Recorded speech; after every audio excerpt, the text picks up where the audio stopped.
Man, you ready? You already know it.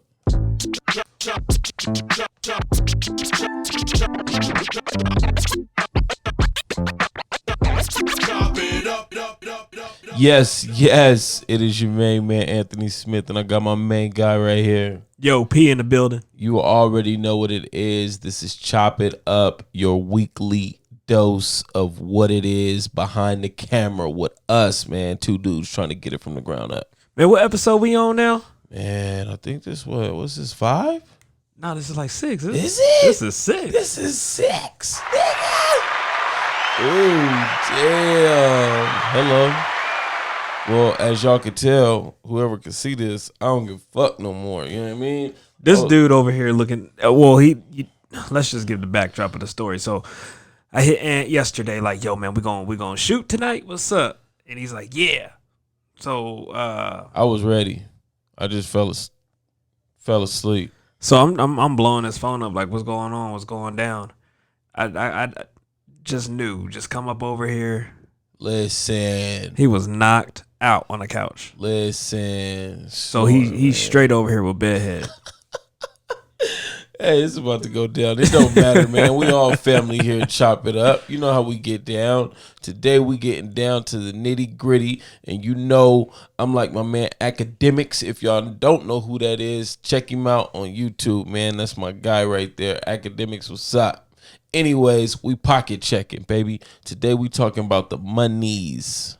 Pricing, man. Yep, that's gonna be the topic of discussion. I know that's always touchy subject. It's always touchy. You don't know what to do, what not to do, how to do it. You know, so I'm just gonna speak off of experience. Do you feel like there is a perfect recipe for pricing in our industry? I do not.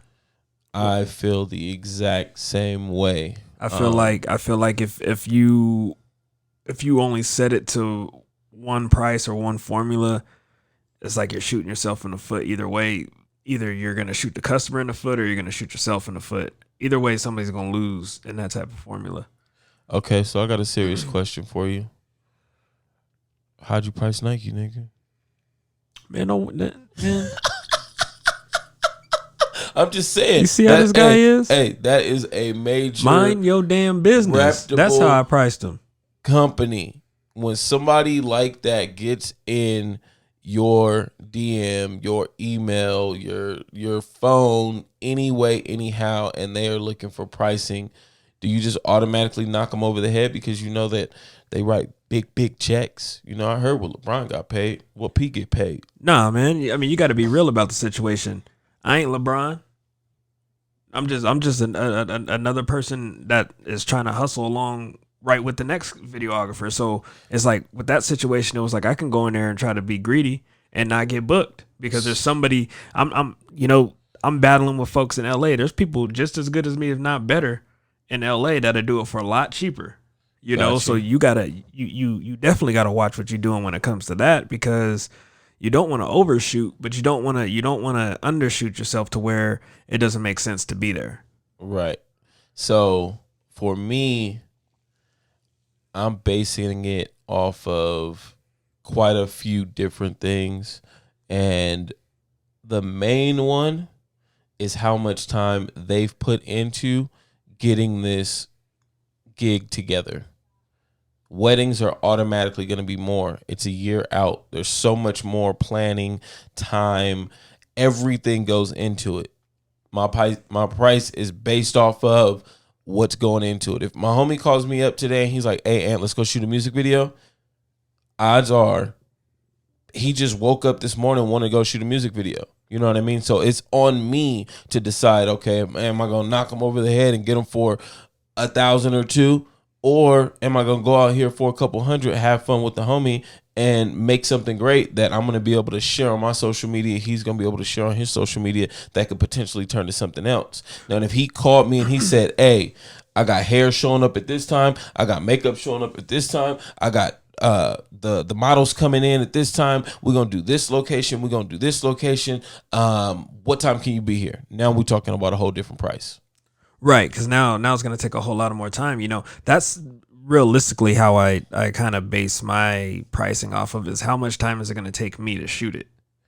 Okay. You know, I don't necessarily care if it's big project, small project.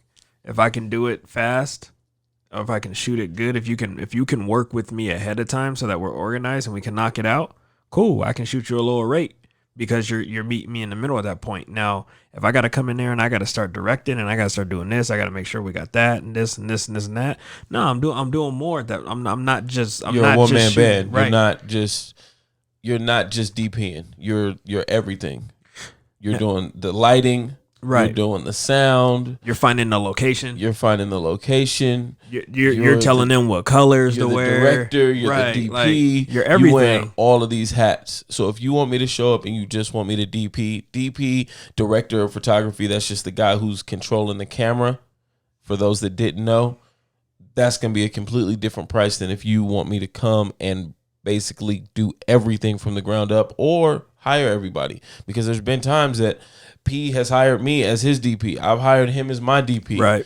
And that's a completely different price because I have to pay P his rate. I got to pay me my rate. And if there's anybody else, they got to get paid their rate. Hair, makeup, so on and so forth. The guy that comes out and does the scaffolding, which is the lighting. The guy who comes and just changes out SD cards and makes sure that everything that we shot was a good shot. All of those people need to get paid on set. So you have to base that on one price, but that's the price that you're giving to the client. And from that, that's everybody's price added in there. You guys get what I'm saying? Right. I think one thing that's important out there in the industry is that you do your research to see what people are charging and what people are actually willing to pay for stuff. Right. That way you can put yourself in the ball game of where it's like, okay, this is high end. This is what I know what to offer on the high end. On the low end, this is what I know what they're doing. This is what I know I can charge at that too. You know, like for the touchy one is I would say is weddings, man. And you know, and then this goes out to the consumers as well. Like you got to understand that even if we're there for 10 hours, 8 hours, 6 hours, 5 hours, it doesn't matter. Like we shot your whole day. It's going to take us double on the backside on, you know, on organizing it. For me, my work is put in before I'm even there. You know, I'm already organizing the day before I even start shooting. So, you know, I like to shoot the edit a lot. So I already have my stuff mapped out, but I take time ahead. So I do my work before I'm even paid, you know, a lot of the times. So I get my deposit and I just start mentally going to work. I start making notes. I start looking at the venues. And that's stuff that has to be accounted for. Like, it's not like you're not just paid when you just press start and stop out of your camera. You got to be paid for your editing as well. So when you're incorporating your pricing, please make sure that you're taking advantage, or not advantage, but taking into account of that time as well. That's time that's spent. That was one thing that was kind of weird for myself and probably for P2 because both of us came from being a DJ and jumped over into this world. And the DJ does everything prior to. Once the lights shut off, he's already paid. Right, he's done. Job's over. Job's done. It's over. But as a photographer and videographer, the same goes. The job is just getting started.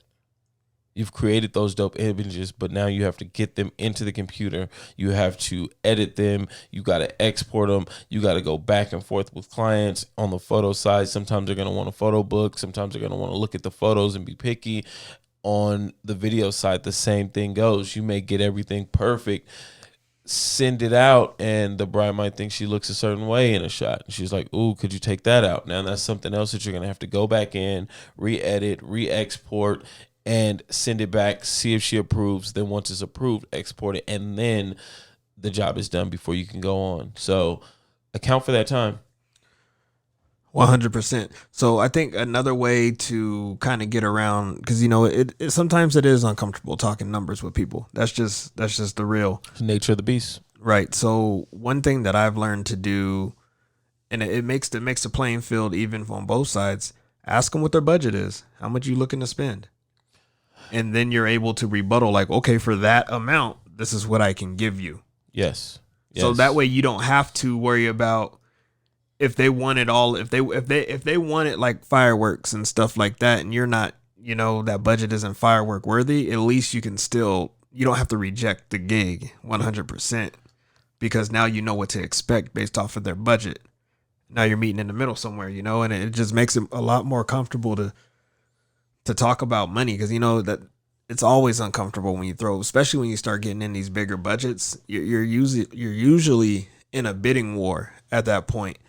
Sometimes you get people that are just lurk, and they're just price pointing, and you know, you deal with that however you deal with that. But then there's other times that, you know, people only have a certain amount to spend 100%, and that's all they're gonna have to spend. So you just let them know, okay, for that amount, this is what I can give you, you know. And more than likely, you know, on the humble, you're probably still gonna, Do a little extra. right, you still probably gonna do it. But for me, I respect that up front. Now don't tell me you got a super low budget, then I get to this $40,000 venue.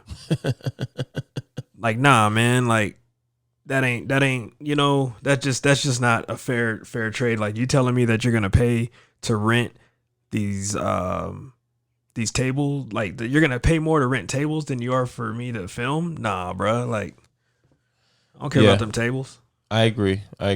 And asking a client, a customer, someone that you're intending on working for, their budget, that is the professional route, 110%. That's something that I didn't learn for a very long time, and it almost seemed kind of like I was disrespecting them by asking them, well, how much money were you planning on giving toward this portion of the job? But that's what you have to do, because in their head, they already know what they're willing to spend. And like P said, a lot of times they're not in a bidding war, but a lot of times they are. On the high end jobs, it's a bidding war 110%. Oh yeah. On the low end, 9 times out of 10, it might be you, because you were referred to by somebody and they're Right. automatically trusting you and just trying to work in their budget for what you did at something at another event that they saw your work.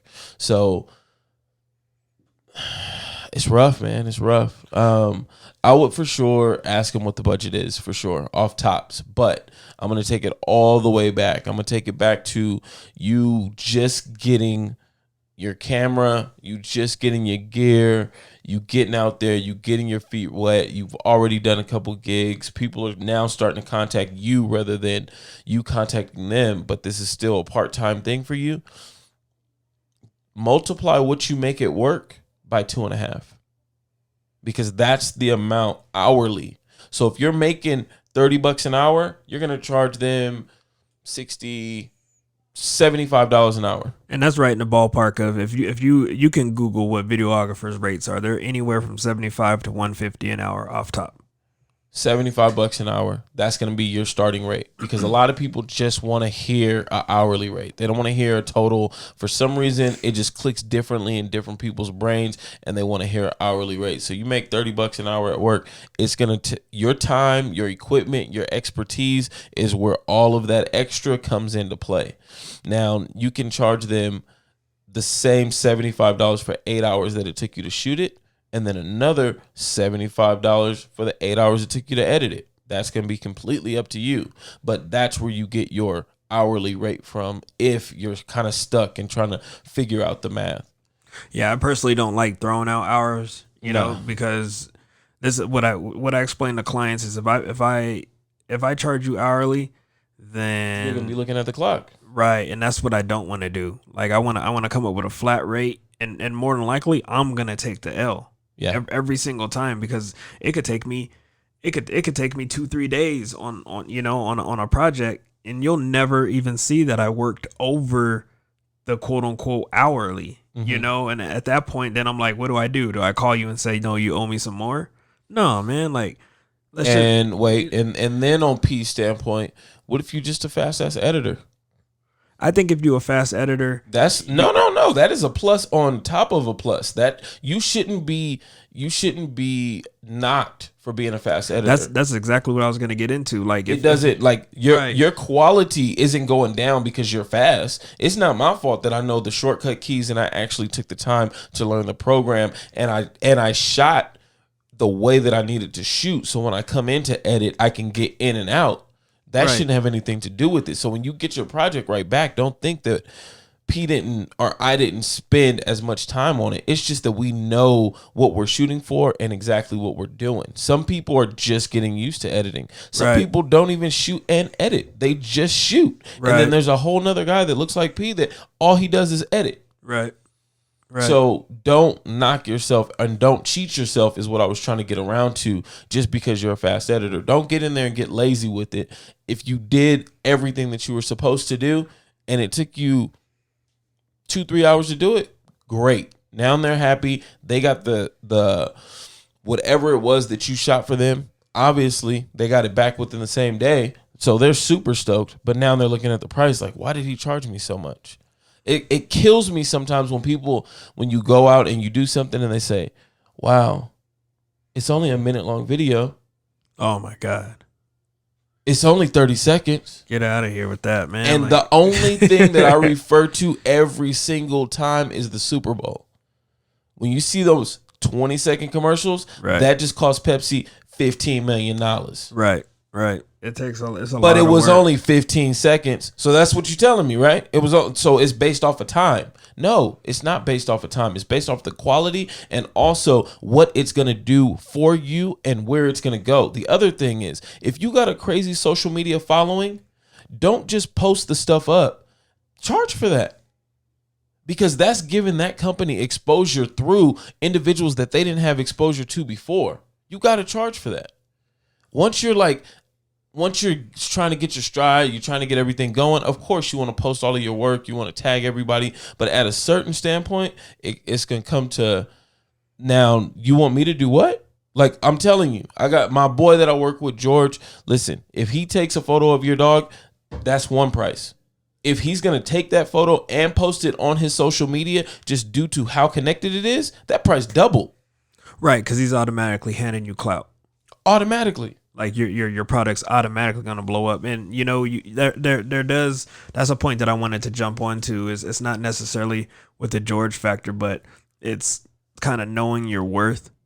If you become a very well at one aspect of something that you do, you need to be paid for it, man. Like 100%. And you're gonna go through some stuff where folks aren't gonna want to pay you. It's okay,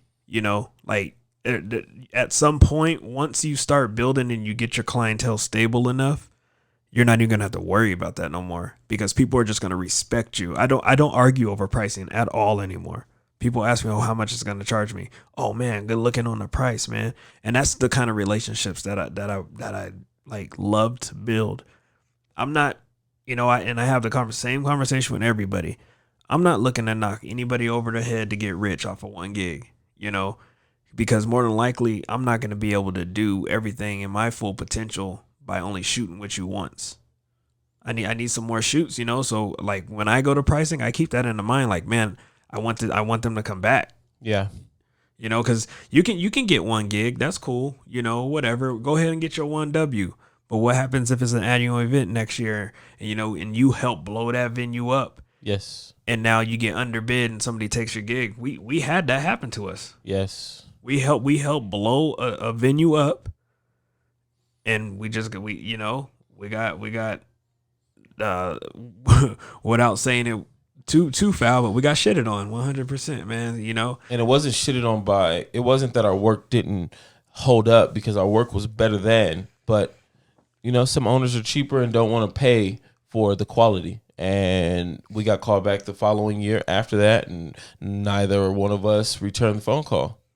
And that's generally how I deal with it. I don't gotta say nothing. I'm not gonna, I'm still gonna shake your hand in the streets, but I know what I bring to the table. I know what Ant brings to the table. I know when we're together, I know we're bringing a lot that just a lot of people aren't. And I want the same respect, because I respect your business the same way when I walk in. I don't look at any other business on top of any other business. I just don't. I look at it as you asked me to do a task. I'm here to do it to my best ability. Period. I don't play favorites. None of that, man. Like it's not about that. Yes. So before we get out of here on this whole pricing deal, let's talk about when to get paid. I think, man, there's two different ways. with people that you got relationships with, from my experience, a lot of people are gonna pay you up front. If they're not willing to do that, then you definitely got to get a deposit when it comes to like new clientele, because if not, then I mean you're gonna block the date out. You're gonna do this. You're gonna do that. You're gonna do this. You're gonna do that, And they're gonna cancel. and they're gonna cancel. And They're now gonna move it. They're gonna move it. They're gonna do this. They're gonna do that. They're gonna push it away. Like, it's not like you're looking to get free money, but at the same time, more than likely that date that was booked, you could have booked something else to where you took no loss. So that's all it's securing, that you just don't lose 100%, which to me, that's not no foul play, man. No, not at all. I require half down and the other half the day of, and that's a minimum, and that's for new clients. Right. Like I said, it's going to be, sometimes you can trust folks, but, I can tell you from personal experience, a lot of people going to shit on your face, man, and not even blink. They don't care. Yeah. And anytime that I fly out, I require payment in full. If I'm flying out, if you bought me a plane ticket to go somewhere to shoot for you, you already understand the quality that I'm bringing. You already know who I am. You already know that you're dealing with a reputable company, and I need to be paid in full. Yeah, man. And I think that covers just about everything with pricing. At the end of the day, man, like I said, like, don't shortchange yourself. Charge what you're worth, but don't be so much of a stickler to where you miss an opportunity to build relationships with people, man. Like, you just never know. There's been people that I've rocked with when I understood that they were just up and coming. They didn't have the budget then, but they have it now. Mm-hmm. And it's, to me, like, there's just sometimes that it's worth that. Sometimes it's just worth just giving your quality to somebody that's just chasing a dream. Listen, if you don't believe in their dream, don't jump on board, because there's too many SoundCloud rappers out there that know how to work these social media platforms that will be in your DMs like, bro, I got this song. It's about to blow. Let's just shoot a video for it real quick. Right. I'm going to put you on, blah, blah, blah. You do the video, the nigga's gone. He disappears. It's over. You just work for free. You got hustled. Right. That's an in-house scam. If you do not believe in the person, the product, whatever, your price is your price. Right. That putting you on stuff is, don't let somebody that is talk you in right. to some BS. That as soon as somebody says I'm gonna put you on, they just said I'm bullshitting you. 100%. I ain't got no money.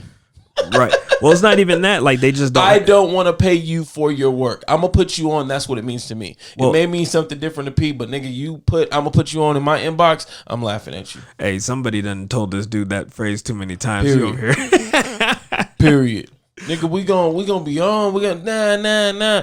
Gone. I just look at it as I ask a simple question. If you come at me like that, like, is you putting me on gonna still feed my kids, man? No, it's not going to feed my kids. It's not going to pay these lights. It's not going to pay this mortgage. It's not going to do none of that. So if you don't believe in it, don't mess with it. There's too many other gigs out there for you. Yeah, man. Well, I hope if you had some questions on pricing, on what kind of direction, we didn't necessarily throw out exact amounts, because there's not no exact amount. There's never a set amount, but hopefully, if whatever you were debating on, or you were trying to figure out what should I do, hopefully that cleared some stuff up for you guys. The biggest thing always for me was not feeling like I knew what the price was, and the answer is there's no correct price. You just got to know your worth. 100. I am Anthony Smith, and Yo P in the building. We are.